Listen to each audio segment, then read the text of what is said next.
So it has to be said there's not a lot of love lost between Captain Andy and I online. And yet another sort of spat is something that we're involved in at the moment. Not that I don't welcome that, right? Because I think that's quite healthy. That's what this part of YouTube should be about in many respects. Now, if you're not familiar with who Captain Andy is, you don't really need to be familiar with Captain Andy. Captain Andy is one of those individuals who, for me, if I had to kind of give you a little caricature of Captain Andy, he would be the archetypal social justice warrior. And what I mean by that is I don't mean somebody who's on board with social justice issues. I mean somebody who's on board with social justice issues and has this warrioristic mentality that, as far as I'm concerned, means that he ends up doing more harm to those issues than he does good. He's a very, very divisive individual, in my opinion, but also in the opinion of quite a number of people who are on board with him. And they've said this to me, they're on board with him on a lot more issues than they are on board with me.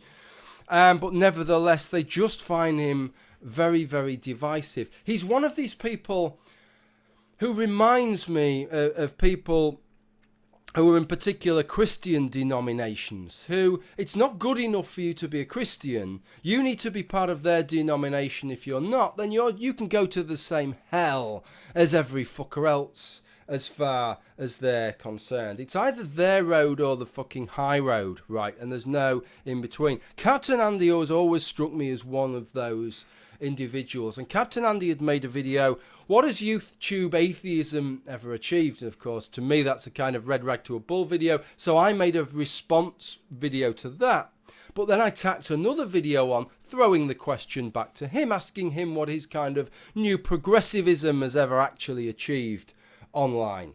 Okay, and I'll put you a link to those videos. They're worth watching. I think they're pretty good videos. They're only from about a month ago. Captain Andy has now responded to me in the first of what he claims is going to be a series of response videos, and in this first response what he's tackled is my gradualism, telling me why my gradualism is a load of horse shit. Now, what I will say right from the off is I would like to thank Captain Andy, because what he includes in his video is me outlining my position, and he has a fair chunk actually of that, right? There's no quote mining involved in that. I think he then mischaracterizes what I have to say afterwards, and that's what I want to tackle here. But in terms of that, he does put a fair chunk of what I have to say. Now, what I'm going to do in response here is I'm not going to tackle a part of something that he says in the video. I'm going to tackle a comment that he'd made. Most of what he says in the video and his stance is very much from a moralistic perspective, it seems to me. That if something is right, it is right, and you stand by it's right, and it doesn't really matter if you don't achieve anything as a result, right? That shouldn't matter. Don't try and compromise on things. Don't try and get some kind of consensus in the hope of getting enough political momentum to see something through and actually affect some kind of change, even if it means only affecting part of the change you would like to see. Better to achieve nothing at all and go down in a glorious ball of flames whilst doing so than to compromise on anything. That seems to be Captain Andy's approach. Let me show you the comment. So somebody called Humanity's Exile had left this comment, and Captain Andy had quoted part of it. And now we have the same liberal assholes who voted for the Orange Cheeto coming out against him, as they're basically saying, I won't even try the accent bit, don't touch my cannabis brother. Okay, so, I mean, that doesn't really apply to me, because all I've said all the way through is that I wouldn't vote for Donald Trump in a million years, and whilst on balance, yeah, I'd side with the sort of legalized cannabis camp, I think. I can't really see a consistent argument for keeping alcohol and tobacco legal and not legalizing cannabis, because they seem such similar sets of circumstances with all three drugs. It seems entirely inconsistent to take such a moralistic position against cannabis when your positions are so different on those two other drugs. So I kind of applauded California, etc., with regards to what's taken place recently. And of course, Donald Trump has then taken this very hardline approach. And yes, it's true that it seems that some people that have been championing Donald Trump's hardline approach now seem to be very hot under the collar. Now he's done exactly the same fucking thing with something that they're a little bit more interested in. But none of that applies to me. But nevertheless, that was the example the persons took.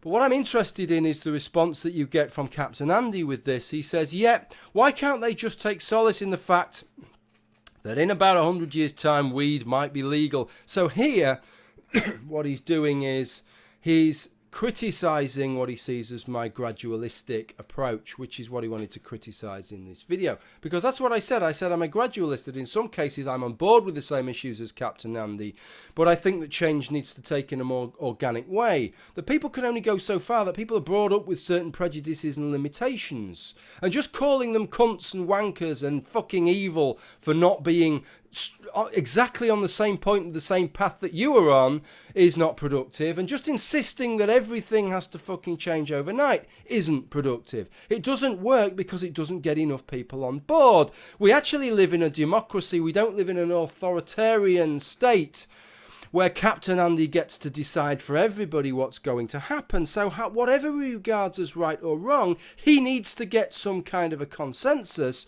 if he wants to achieve some political change. And what he's suggesting there is that my gradualistic approach, therefore, if I was pro-weed, right, would be, I'm fine with that. It can happen in 50 years' time or 100 years' time, as long as it happens somewhere down the line. No, Captain Andy, right. Okay, I'm talking to you, Andy, now, right? I'm talking to you and just to you, really. If you want to make a fucking analogy out of this, we'll make an analogy out of this, okay? A proper analogy out of this. So let's imagine that you and I, Andy, right? We're on board with the same issue, and we are both pro-heroin, okay? By which I mean that for various reasons we believe that heroin should be legalized for recreational use. Let's say that we take a sort of very libertarian approach to people's bodies and their ownership of their own bodies, and if they want to ingest something like heroin, doesn't matter what it does to them, doesn't matter what it may do to society because they're stealing to fund it. That's a side issue because they may not be stealing to fund it, etc., right? They may be unproductive, but so what? It's their right to be unproductive. We believe it's their body, it's their right. If they want to shoot upon heroin, that's up to them. So let's imagine we're both singing from the same song there, same hymn sheet there. It doesn't matter that we're not. Okay? What I would say to you is that if you want to go down that tack on heroin, I would suggest to you that you take a gradualistic approach. Don't go straight for heroin. For fuck's sake, don't go out there and start telling everybody that we need to legalize heroin. And for fuck's sake, don't start demonizing every single person, right, who says, well, actually, I don't agree with that. I think that would be a bad move. Don't say, well, you're fucking evil then. You're part of the problem. I have no time for you, right? Because that isn't helpful. That isn't the way to achieve your goal. Can I suggest a slightly better approach actually would be to take the next step, and the next step down the line of a gradualistic approach would be the legalization of something along the lines of cannabis, because some people have this understanding. They kind of bundle all these different things together and they say, well, if we legalize cannabis, you know, individuals will be going off the rails, a la kind of reefer madness. Families will be destroyed, right? The fabric of society will be fucking torn apart. And it might just be that if we manage to pursue the legalization of cannabis, of weed, right, that people will then see that some of the things that they were frightened about with regards to drugs, recreational drugs, actually don't manifest.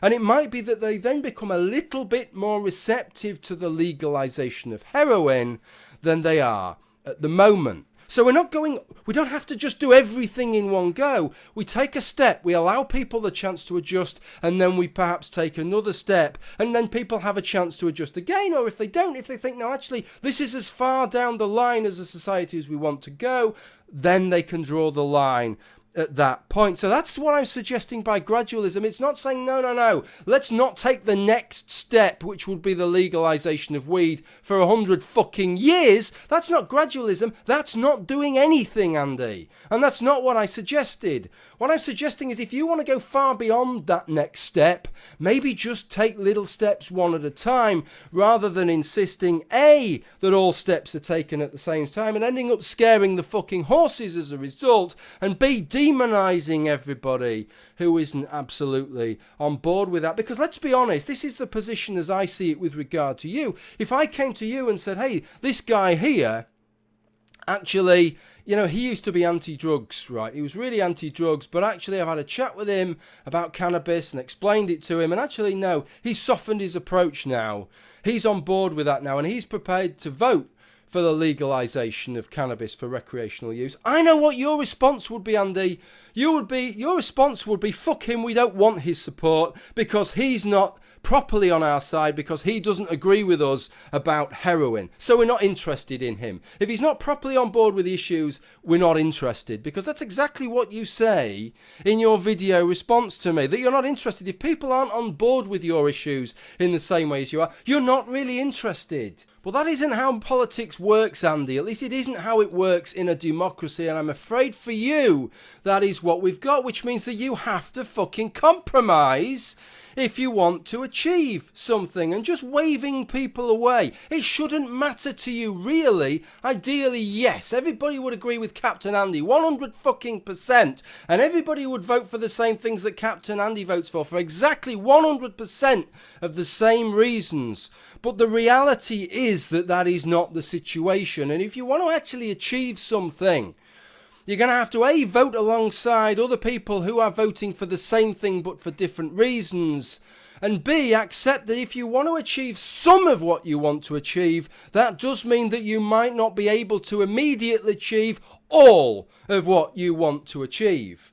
And you also need to be minded that some people don't start from the same position that you started from, Andy. And for them to get to a position that's even somewhere near your position may have involved more change than you ever managed to make in your lifetime. And maybe more change is even possible for those people. But I know one fucking thing, it won't be possible if all you do is tell them what a fucking terrible person they are, that they haven't changed sufficiently and they haven't changed sufficiently quickly. What you will do is you just drive them right back from whence they came. And it's absolutely understandable that that would happen. So all that you're going to achieve with your kind of mentality is to increase your kind of personal moral piety, but you're certainly not going to achieve anything positive in the real world. I can only assume that you're not interested in that, given your overall approach. That's pretty much all that I wanted to say with regard to this. I look forward to the rest of the responses that come from Captain Andy. Thanks for watching. Bye for now.